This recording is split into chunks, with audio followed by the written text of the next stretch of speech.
was a kid, the disaster we worried about most was a nuclear war. That's why we had a barrel like this down in our basement filled with cans of food and water. When the nuclear attack came, we were supposed to go downstairs, hunker down, and eat out of that barrel. Today, the greatest risk of global catastrophe doesn't look like this. Instead, it looks like this. If anything kills over 10 million people in the next few decades, it's most likely to be a highly infectious virus rather than a war.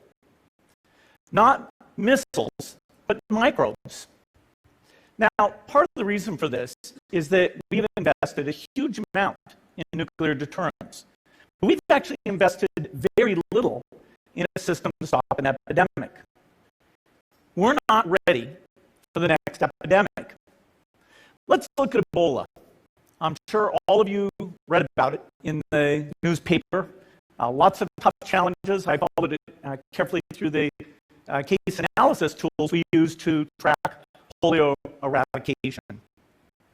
And as you look at what went on, the problem wasn't that there was a system that didn't work well enough. The problem was that we didn't have a system at all. In fact, there are some pretty obvious key missing pieces.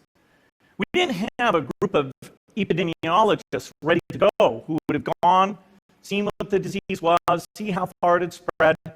The case reports came in on paper. It was very delayed before they were put online, and they were extremely inaccurate. We didn't have a medical team ready to go. We didn't have a way of preparing people. Now, Medicine Sans Frontiers did a great job orchestrating volunteers, but even so, we were far slower than we should have been getting the thousands of workers into these countries.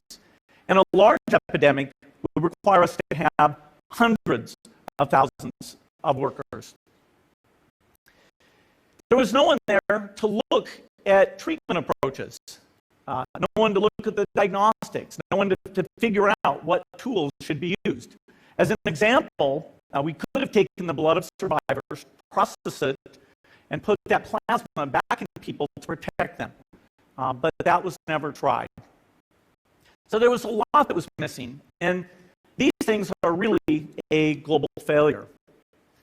The WHO is funded to monitor epidemics, but not to do these things I talked about. Now in the movies, it's quite different. There's a group of handsome epidemiologists ready to go. They move in, they save the day, but that's just pure Hollywood. The failure to prepare could allow the next epidemic to be dramatically more devastating than Ebola. Let's look at the progression of Ebola over this year. About 10,000 people died, and nearly all were in the 3 West African countries.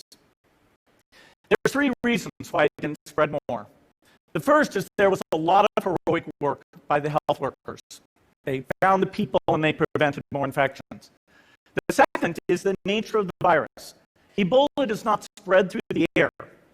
And by the time you're contagious, most people are so sick that they're bedridden. Third, it didn't get into many urban areas, and that was just luck. If it had gotten into a lot more urban areas, the case numbers would have been much larger.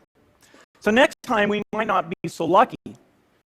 You can have a virus where people feel well enough while they're infectious that they get on a plane or they go to a market. The source of the virus could be a natural epidemic like Ebola, or it could be bioterrorism. And so there are things that would literally make things 1,000 times worse.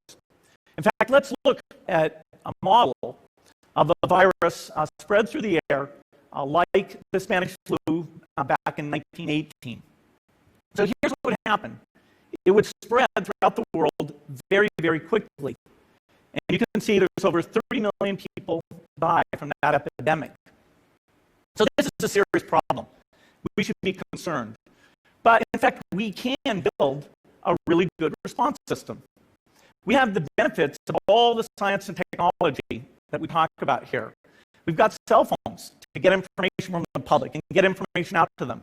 We have satellite maps where we can see where people are and where they're moving.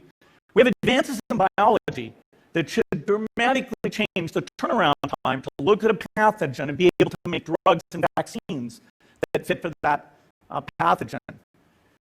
So we can have tools, but those tools need to be put into an overall global health system, and we need preparedness. The best lessons, I think, on how to get prepared are, again, what we do for war. For soldiers, we have full-time waiting to go. We have reserves that can scale us up to large numbers. NATO has a mobile unit that can deploy very rapidly.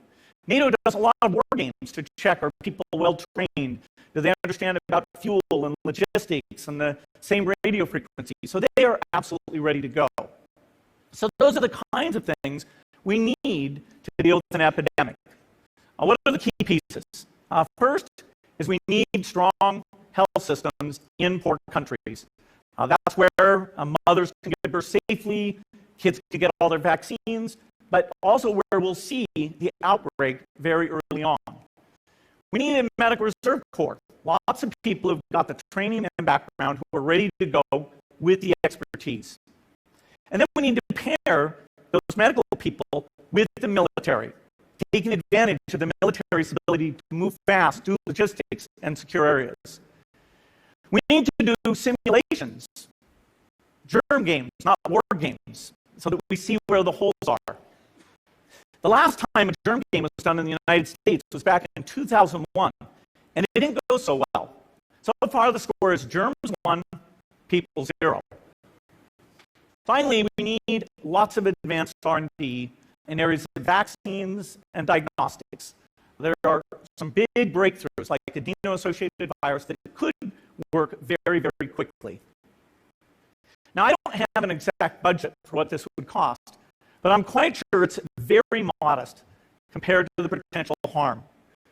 The World Bank estimates that if we have a worldwide flu epidemic, global wealth will go down by over $3 trillion, and we have millions and millions of deaths. These investments offer significant benefits beyond just being ready for the epidemic. The primary health care, the R&D, those things would reduce global health equity and make the world more just as well as more safe. So I think this should absolutely be a priority. There's no need to panic. We don't have to hoard cans of spaghetti or go down into the basement. But we need to get going because time is not on our side.